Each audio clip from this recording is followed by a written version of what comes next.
की शुरुआत करते हैं केंद्रीय मंत्री मनोहर लाल खट्टर जी के साथ। आज मनोहर लाल खट्टर चंडीगढ़ के दौरे पर हैं और आज सुबह वो कैबिनेट मंत्री श्रुति चौधरी के घर पर पहुंचे। इस दौरान उन्होंने संसद की कार्रवाई को बार बार बाधित करने के लिए विपक्ष को आड़े हाथों लिया। मनोहर लाल खट्टर ने कहा कि नीट की परीक्षा से जुड़े प्रमुख मुद्दों पर कार्रवाई हो चुकी है और उम्मीद है कि संसद सुचारू रूप से चलेगी ताकि जनहित के विषयों को संसद में सार्थक तरीके से उठाया जा सके। उन्होंने आरोप लगाया कि विपक्ष सदन चलने नहीं देना चाहता है। उन्होंने ये मन बना लिया है कि संसद ना चले। साथ ही साथ उन्होंने एक सलाह भी दी कि अगर संसद नहीं चलेगा तो इसका नुकसान विपक्ष को और आम जनता को भी उठाना पड़ेगा। शिक्षा प्रणाली को लेकर पारदर्शिता में सर्वोच्च प्राथमिकता होनी चाहिए, ऐसा मनोहर लाल खट्टर ने कहा। और साथ ही उन्होंने कहा कि यदि प्रदर्शन करना है तो ऐसे मुद्दों के साथ आया जाए जो संबंधित राज्यों में भी उसकी आवाज़ उठनी चाहिए ताकि छात्रों के जो हित हैं उनको सुरक्षित किया जा सके। पिछले सप्ताह की बातें तो सब आपके ध्यान में है, मुझे भी ध्यान में है। आज मैं किसी काम से मुझे चंडीगढ़ आना था तो मैंने तो आज के लिए आधे दिन की छुट्टी ली हुई है। अभी मैं वापस जा रहा हूँ। मुझे लग रहा था कि आज सेशन चलना चाहिए क्योंकि जो मुख्य मुद्दा था वो जो नीट पेपर लीकेज और प्रधान जी का इस्तीफा, वो सब चीज़ें निपट गई थी, हो गई थी। आज अपेक्षा थी कि आज सेशन चलेगा। अब नहीं चला है तो किस मुद्दे को लेकर और क्यों नहीं चला है ये जानकारी मुझे नहीं है, या तो आपको होगी। लेकिन फिर भी मैं अपील करूँगा कि जनता के हित में, क्योंकि जनता के मुद्दे ही लोकसभा में राज्यसभा में इनका डिस्कशन होता है, बाद में जरूरी कार्रवाई होती है, ये जनहित में और सदन को चलने देना चाहिए। यदि नहीं चलने का इन्होंने कोई ठान रखा होगा तो इसका जो नुकसान होगा वो इन्हीं को होगा, विपक्ष के लोगों का। जनता चाहती है कि सदन चले, जनता की इच्छा के विपरीत यदि को काम करेंगे इसका पहले भी इन्होंने नुकसान खाया है, आगे भी नुकसान करेंगे। युवाओं का ध्यान रखते हुए सर धर्मेंद्र प्रधान की ओर से इस्तीफा दे दिया, लेकिन पंजाब में भी पेपर लीक हुए हैं सर, लगातार वो भी मांग की जा रही थी, क्या कहेंगे सर? निश्चित रूप से जहां कहीं इस प्रकार के विषय आते हैं, अब चूंकि विषय हाईलाइट हुआ है तो हाईलाइट होने के बाद सरकार कोई भी हो, किसी की भी हो, लेकिन इन विषयों के ऊपर जनता का ध्यान आकर्षित करना चाहिए। और जो लोग इतना बड़ा आंदोलन यहाँ कर रहे थे, आखिर उनको वहां भी जाकर के इस प्रकार की चीजों को ध्यान करना ही चाहिए। और आइए अब सीधा लाइव चलते हैं हमारे संवाददाता अंकित दुदानी के पास। दुदानी, कल और आज मनोहर लाल खट्टर जी हरियाणा के दौरे पर हैं, आज चंडीगढ़ में थे, तो ये जो बयान दिया है मनोहर लाल खट्टर साहब ने, इसके क्या मायने निकाले जाएं कि अगर सदन नहीं चलता है तो इसका नुकसान विपक्ष को भी होगा? बिल्कुल साफ तौर पर मनोहर लाल जी जो केंद्रीय कैबिनेट मंत्री हैं, उन्होंने साफ तौर पर यही बात कही है, क्योंकि विपक्ष यही मांग कर रहा था कि नीट पर चर्चा जो है वो सदन के अंदर होनी चाहिए। और अब जब सरकार चर्चा करने के लिए तैयार है, कानून लेकर के आ रही है, मसौदा पढ़ करके सुनाया है, और उसके बावजूद भी अगर विपक्ष जो है वो चर्चा करने के लिए तैयार नहीं है तो कहीं ना कहीं अब उनकी जो मंशा है उसमें कहीं ना कहीं खोट साबित होता है।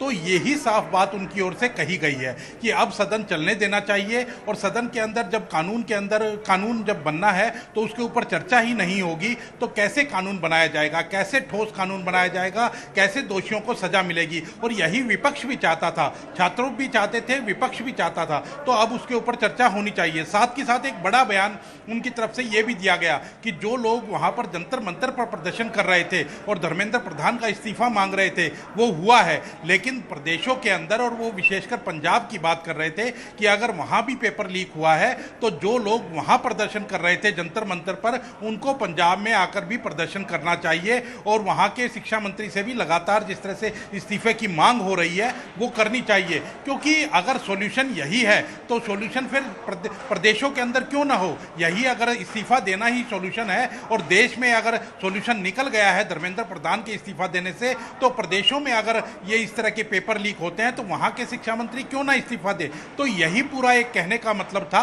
लेकिन ये समस्या बड़ी जटिल है और इस समस्या से निपटने के लिए लगातार वो सरकार हो या विपक्ष हो या छात्र हो, अध्यापक हो, सबको मिलकर आना होगा और सबको मिलकर के कड़ा कानून बनाना होगा, तभी जाकर के इस पर सॉल्यूशन हो सकता है। अब सॉल्यूशन कब होता है कब नहीं होता है, क्योंकि विपक्ष तो चर्चा के लिए तैयार ही नहीं है। आज भी सदन में दोनों सदनों के अंदर अगर राज्यसभा और लोकसभा की बात की जाए तो दोनों में चर्चा शुरू हुई, लेकिन फिर भी हंगामे की भेंट चढ़ गया। अब फिर से 5:15 बजे एक बार लोकसभा की कार्रवाई शुरू होगी, लेकिन कितनी देर चल पाती है, क्या कोई चर्चा हो पाती है, वो अभी देखना होगा। आज जो सदन फिर से वहां पे हो हल्ला हो रहा है, धर्मेंद्र प्रधान का इस्तीफा हो चुका है, नया शिक्षा मंत्री देश को मिल चुका है, बावजूद इसके हंगामे किस बात पे हो रहा है? कौन सी मांग ऐसी उठाई जा रही है जिसको वो चाह रहे हैं कि पूरी हो? क्योंकि मुख्य मांग तो उनकी पूरी हो चुकी है। बिल्कुल मुख्य मांग पूरी हो चुकी है, लेकिन वहीं मुख्य विपक्षी पार्टी जो कांग्रेस है या दूसरे जो विपक्षी दल हैं, वो अब मांग उठा रहे हैं कि किस तरह से लाठीचार्ज जो हुआ, जो उस समय संसद मार्च जब निकाला जा रहा था छात्रों के द्वारा, तो उन पर जब लाठीचार्ज हुआ तो कईयों को चोट आई, प्लेटलेट गन्स के माध्यम से जो छोड़ी गई, तो वो उनके ऊपर कार्रवाई हो। जो पुलिस वाले थे या जो अधिकारी थे जिन्होंने लाठियां डंडे चलाए, हालांकि पुलिस वालों के भी कम नहीं लगे थे, लेकिन उनके पर कार्रवाई हो। और कहीं ना कहीं गृह मंत्री जो अमित शाह हैं वो इसके लिए रिस्पॉन्सिबिलिटी तय करें, इसको लेकर के हंगामा लगातार अभी भी हो रहा है। और कहीं ना कहीं अब नया कानून जो बनना है उसके ऊपर चर्चा ना करके पहले इसके ऊपर चर्चा चल पड़ी है। वहीं राहुल गांधी ने कहा था कि प्रधानमंत्री माफी मांगे, ये जो पूरा इंसिडेंट हुआ इसके लिए प्रधानमंत्री माफी मांगे, तो कहीं ना कहीं उस मांग के ऊपर भी विपक्ष अड़ा हुआ है। तो सारी जो अब कहीं ना कहीं मंशा एक साफ नजर आती है कि छात्रों का हित क्या विपक्ष चाहता है। अगर छात्रों का हित विपक्ष चाहता है, विपक्षी दल चाहते हैं, तो कहीं ना कहीं अब चर्चा होगी तो ही छात्रों का हित हो सकता है, वरना इस तरह की अगर राजनीति की भेंट ही सदन चढ़ जाएगा तो कहां से चर्चा होगी, कहां से कानून बनेगा, करोड़ों रुपए खर्च होते हैं एक दिन सदन चलाने के लिए। ये सत्ता पक्ष भी समझता है, विपक्ष भी समझता है। बहरहाल इस तमाम जानकारी के लिए आपका बहुत बहुत शुक्रिया अंकित। और आइए बुलेटिन में बात करते हैं जींद के गांव उझाना की। उझाना में सिद्ध बाबा खाकनाथ की मूर्ति की प्राण प्रतिष्ठा समारोह का आयोजन किया गया। इस दौरान प्रदेश के मुख्यमंत्री नायब सिंह सैनी इस कार्यक्रम में शामिल हुए। इनके साथ में कैबिनेट मंत्री कृष्ण लाल बेदी, डिप्टी स्पीकर कृष्ण मिड्डा ने यहाँ पर पौधरोपण किया और पर्यावरण संरक्षण का संदेश दिया। समारोह में बड़ी संख्या में श्रद्धालु मौजूद रहे। नाथ संप्रदाय के संस्थापक आदिनाथ भगवान शिव के स्वरूप माने जाते हैं। मान्यता है कि बाबा धीरजनाथ ने यहाँ पर तपस्या की थी, जबकि सिद्ध बाबा खाकनाथ ने 12 वर्ष की आयु में ही यहाँ पर जीवित समाधि ले ली थी। आध्यात्मिक परंपरा की ये एक नई पहचान है। आप सबके आशीर्वाद से कर रहे हैं, मैं आप सबका भी दिल से आभार व्यक्त करता हूं। आज मैं उझाना के जब इस खाकनाथ डेरा बाबा तीर्थ के ऊपर आया हूं और इस प्राण प्रतिष्ठा में मैंने यहां भाग लिया है, इसके लिए मैं संत समाज का और पूरे गांव का, पूरी खाप का मैं दिल से आभार भी व्यक्त करता हूं। साथियों, आज मैं जब गांव में आया हूं, मेरे से कुछ मांगे यहाँ कही गई हैं, उन मांगों को हम जहां पर भी है विभाग के अनुसार भेज करके उसको पूरा कराने का हम काम करेंगे। और आइए अब रुख करते हैं बुलेटिन में अगली खबर का। ये खबर झज्जर से आई है। पूर्व शिक्षा मंत्री और कांग्रेस की बड़ी नेता गीता भुक्कल ने एक बार फिर एनटीए यानी नेशनल टीचिंग एजेंसी की कार्यप्रणाली पर सवाल उठाए हैं।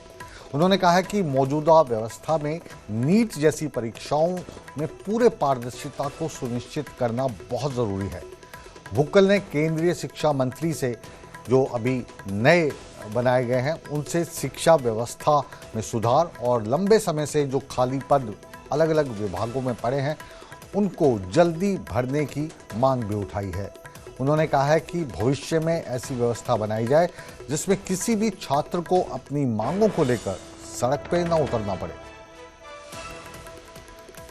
हमारी जो है कांग्रेस सेवा दल जिला झज्जर की इकाई का जो है वो गठन हुआ है। उससे पहले रमेश जाखड़ जी जो हैं जिला प्रधान बने और पूरी कार्यकारिणी जो है आज उनको नियुक्ति पत्र जो है, जो डॉक्टर पूनम सेवा दल की स्टेट अध्यक्ष हैं उनके द्वारा दिए गए। मैं सबको अपनी ओर से बहुत बहुत बधाई और शुभकामनाएं देती हूँ। और सेवा दल हमारा बहुत ही सेवा भाव वाला संगठन है, और जिस प्रकार से हमारे सभी सीनियर हैं यहाँ पर, और इन्होंने बहुत ही अच्छे सेवा भाव के साथ जो है सामाजिक कार्य भी।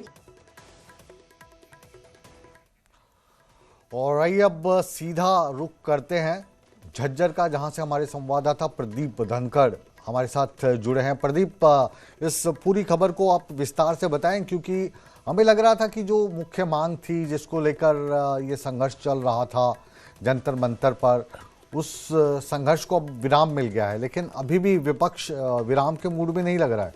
तो आपकी दृष्टि से ये जो आज बयान गीता भुक्कल जी का है, इसका क्या मायने हैं और विपक्ष किस मूड में दिख रहा है?